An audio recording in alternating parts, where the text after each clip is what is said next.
What happens with self-doubt is self-doubt triggers actions. The first action that it triggers, and this is the first trap, is hesitating.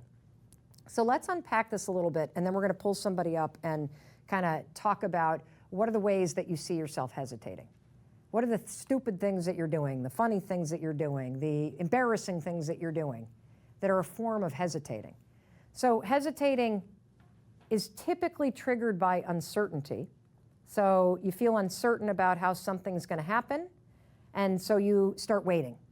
And you're really busy though. Hesitation is a very busy activity because you're up in your head and now's not the time and I'm not perfect. And you start to think about it all the time and I don't know, and you want your work to be perfect. Like this is a busyness to it, right? There's a pattern, it becomes a habit that this is kind of the energy that you have, that you feel uncertain about something, so you go straight upstairs, and then you're really busy about what you're uncertain about, right? But you're hesitating. You're actively waiting.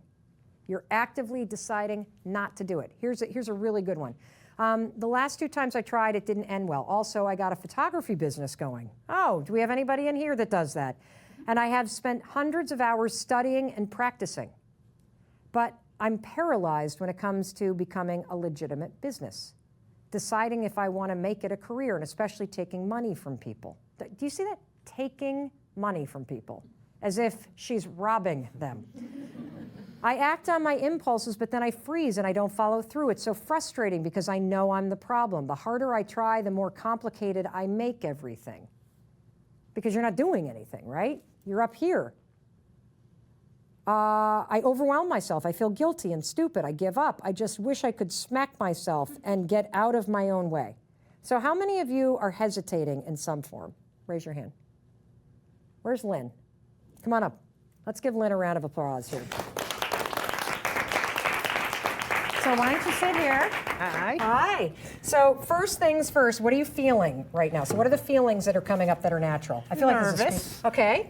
Anything in your body? Like a pit in your stomach, sweaty pits, anything like that? Well, yes, yeah, sweaty pits. Yes? Sweaty pits. Yeah, me too. I know, this is not a very breathable shirt.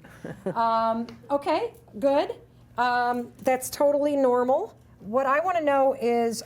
fluttering heart. Great. That just kicked in. Terrific, see?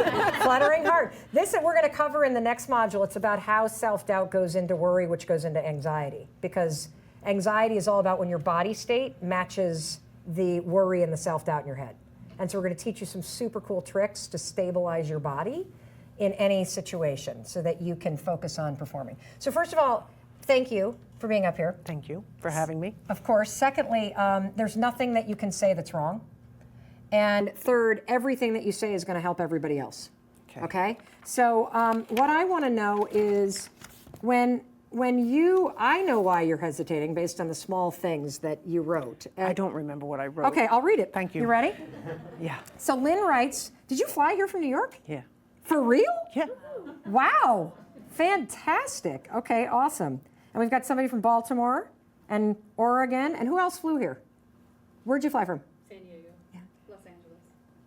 Palm Springs. Awesome. Oh my gosh, I love all of you, even those of you who just drove or walked. Okay, so Lynn wrote, I'm a photographer, author, want to be documentary filmmaker. Can I stop right there? Sure.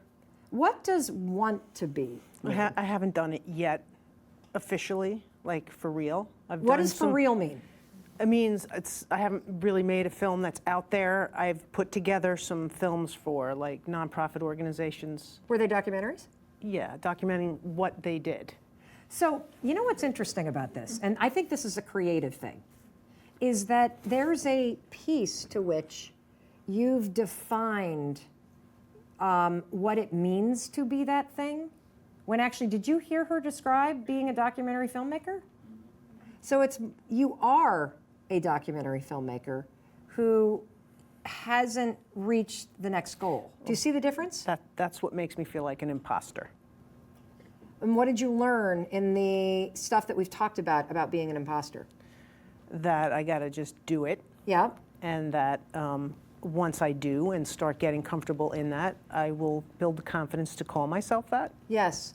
So here's a couple pieces of advice right out of the gate. Number one, start calling yourself a documentary filmmaker. So for those of you that are hesitating because you're not there yet, stop.